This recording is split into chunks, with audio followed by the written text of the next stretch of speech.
What's up everyone and welcome to the Draft Dynasty channel. Today we have a defenseman from Sweden, Helge Grans, and this guy, he is very hard to evaluate. It took me a lot of game. I watched I think almost 20 games for him, and the main reason why he's so tough to evaluate, it's a little bit of a roller coaster with him. He's doing a lot of good stuff, but he's also making a lot of mistakes. For those that watched the previous video I made on Braden Schneider, I label him as a very easy player to evaluate, and you know what you're gonna get with him. But with Helge Grans, it's really the other way around. I would say he is a high variance pick because there's a chance that he end up being a number 2, number 3 defenseman if he's able to figure it out. But there's also a chance that he is a complete bust and doesn't make it to the NHL if he's not able to fix some of the bad stuff. So let's take a quick look at his profile. So he is born on May 10th.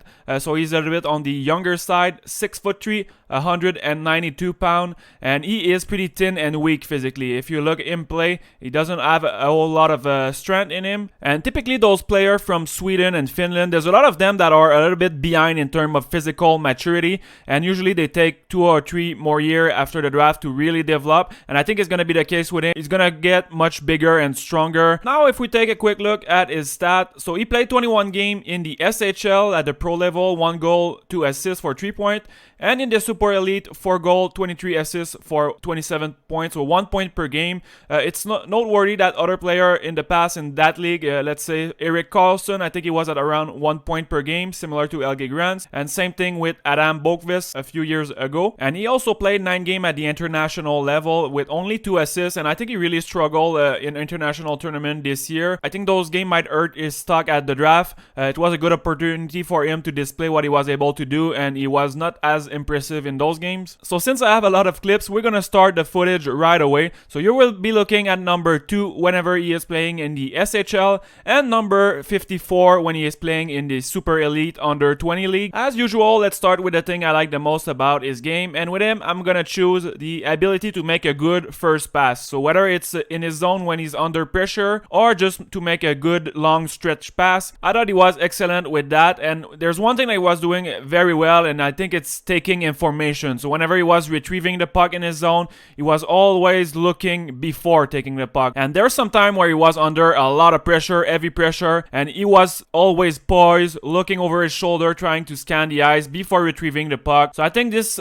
skill set will translate pretty well in the NHL, and there's always place in your team for a guy that is able to make a good first pass. The better your defensemen are at exiting their zone, the more time you're gonna spend in the offensive zone. So that's always valuable, and often those type of defensemen are gonna get a lot of secondary assists, or sometimes just not even gonna show on the scoreboard, but they're gonna be the ones starting everything. And this clip here is a good example of what I was saying earlier. It's mandatory that you are aware of your surroundings if you want to be able to make a good first pass, and he's always doing it even when he doesn't have much time to do it. He will always be poised and look around before retrieving the puck. I guess I'm gonna go a little bit more in depth and explain what's my thought process before I put the label on someone that he has a good first pass like him. So I think the number one thing I'm looking for, it's the hard pass. So whenever he's under a lot of pressure, and there's not easy passes, because sometimes you're under pressure, but if you have 1 or 2 easy passing lane, doesn't really count. What I really want to see is how well he's able to make a first pass when he needs to think quick and there's not an easy option out there.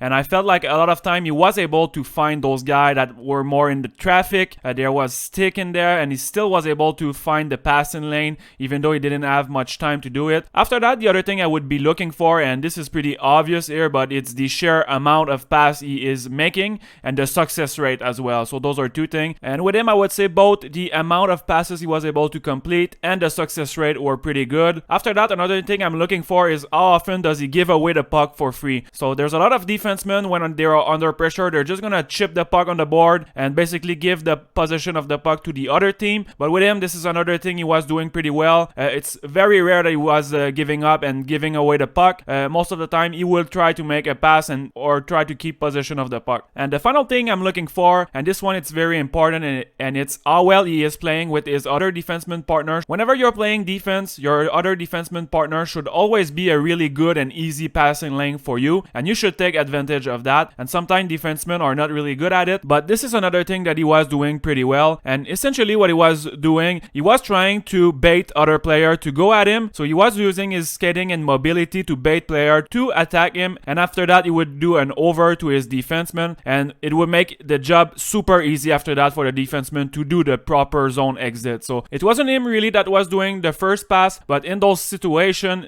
the life is super easy for the defenseman just because they have so much more space on the ice to work with, and usually they have an easy first pass to do simply because Grants was able to attract one or two guys on his side, and after that, all the ice was more open for his D partner. Let's move to the second thing I like the most about his game, and if you've watched the previous video I made on Braden Schneider, there was one major thing holding him back, and it was his lateral mobility. But with Helge Grans, this is something he's extremely good at, moving from side to side, walking on the blue line, and usually when you're talking about a 6'3" defenseman, almost all of them are gonna struggle with that lateral mobility. They're not gonna have the quickness in their feet, they're not gonna be able really to walk the blue line like he's able to do it. So basically, he brings an extremely rare package of size and side-to-side agility. If you look in this year draft for the defensemen, there's probably less than 5 defensemen total this year that are able to move that well from side to side and also have the size. And having that type of lateral mobility is extremely powerful, and especially in the offensive zone.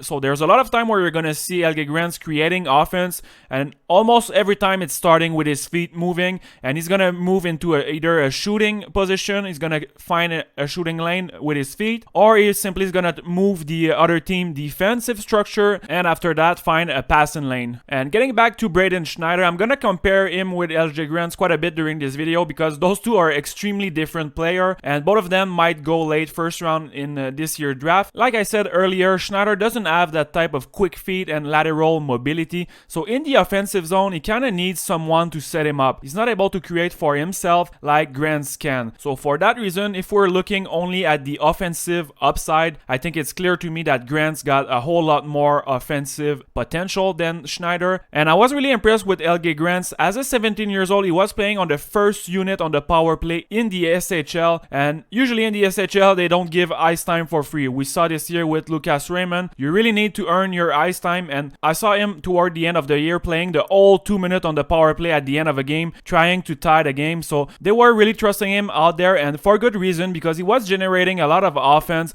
and I was shocked. I thought he would be more of a passenger, but I felt like he was driving a lot of scoring chances. Another thing that we need to keep in mind with him is that he is very weak physically. So if we go back again with Braden Schneider, he is fully mature, yet he's a man, and with Helge Grans, he is not at all. So when he's trying to push people around on the ice, they are simply not moving. He has zero strength really, upper body is really weak. That's why he's such a hard player to evaluate, because there's still a lot of room to grow for him, both as a player and physically. It's very possible that in 2 or 3 years he's gonna be 25 pounds heavier, and he could be a completely different player in 2 or 3 years. So we need to be very careful. A guy like Schneider is kind of the finished product already. With him, we still have a lot of question marks, but there's one thing for sure, is that he can absolutely explode in the next couple of years, and we can see massive improvement in his game. So we always need to keep that in the back of our mind. This guy is still very raw, and there's a possibility that what we're seeing right now, it's only the tip of the iceberg. And this is the beautiful thing with scouting, because it's pretty easy to evaluate a player currently, what he can do right now. But the really hard and tricky part, it's trying to project what the player is going to be in 3-4 years. So I'm really curious to see where he's going to go at the draft. He's probably a player that you're going to need to overpay.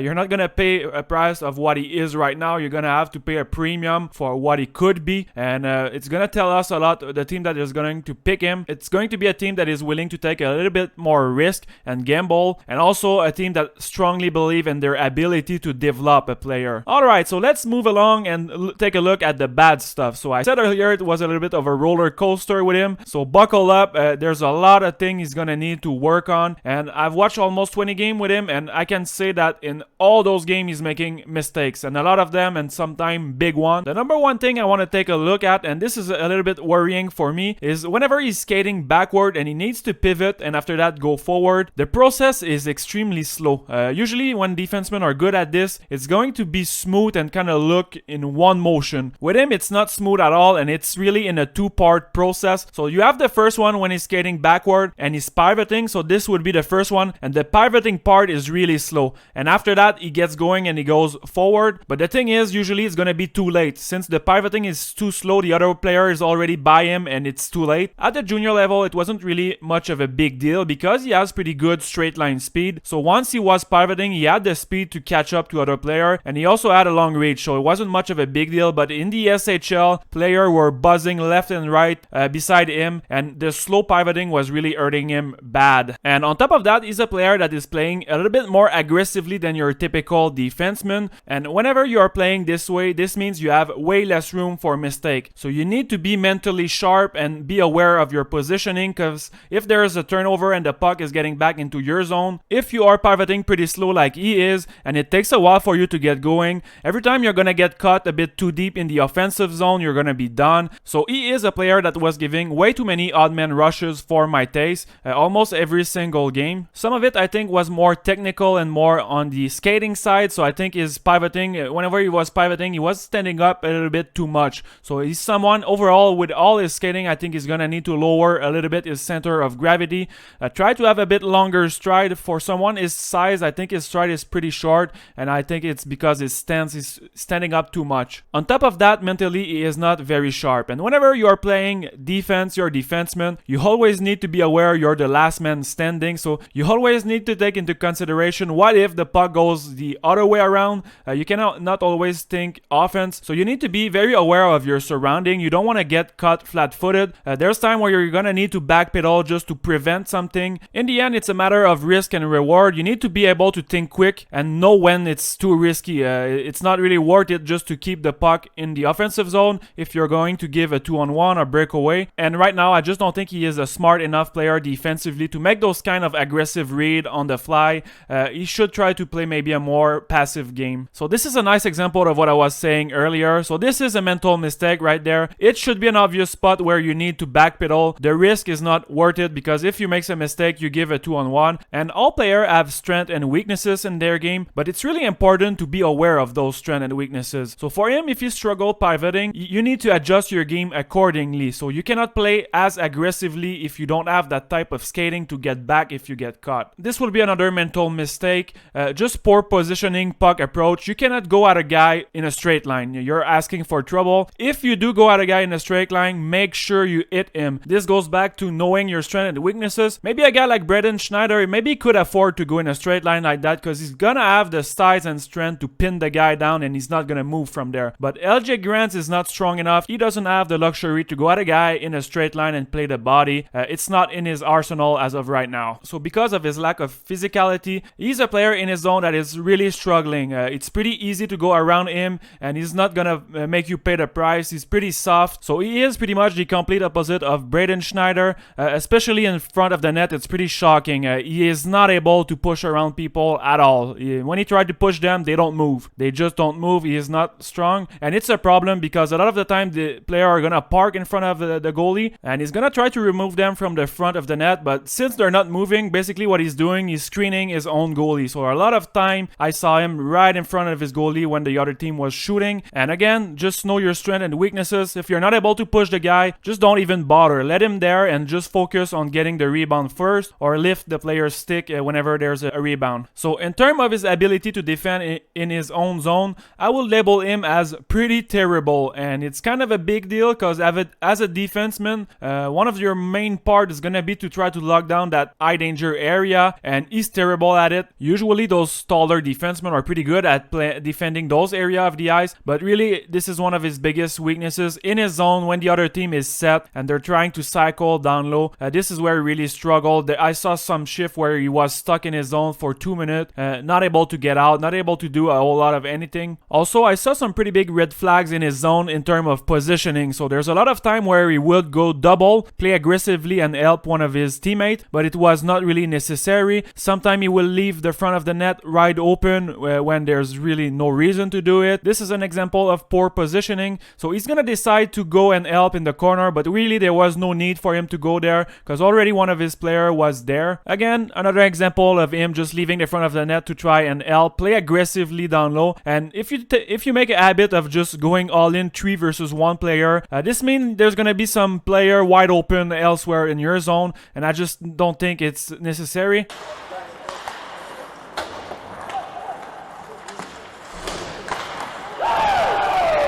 again, he's gonna dive in the corner to help his other defensemen. So both defensemen now are in the same corner. And I think part of it was that it was their game plan, their defensive strategy. This is all they were playing. I'm not a big fan of that, especially when he's driving blindly in the corner. He's not even looking if someone is gonna take his spot. He's kind of blindly trusting his forward to cover the front of the net. And I'm not a big fan of this strategy. So maybe it's not his fault entirely. Maybe it's more about the team. But still, I'm not a big fan of that. And it's a little bit weird because earlier in the video, we saw that when he was going for loose puck, before he was making a first pass, he would always take a peek over his shoulder to look where everyone was. But when there's a player with the puck in his zone, he run at them in every corner blindly, and he's not even looking in front of the net if there's someone there that could be dangerous, if he should or should not leave the front of the net. So he's kind of all in and taking big risks when it's really not worth it. And all those things are kind of leading me to believe that maybe he's not very smart in terms of hockey IQ, especially defensively. His awareness in his zone, it's really shaky, and he doesn't seem to understand what type of risk he can and cannot take. And there's another thing that is getting me very worried, is that he's got a tendency to have mental breakdown. So brain cramp, brain fart, whatever you call it. So sometimes he's gonna make some huge mistakes, or huge mental mistakes that are gonna lead to goals, and sometimes just gonna straight up lose you the game.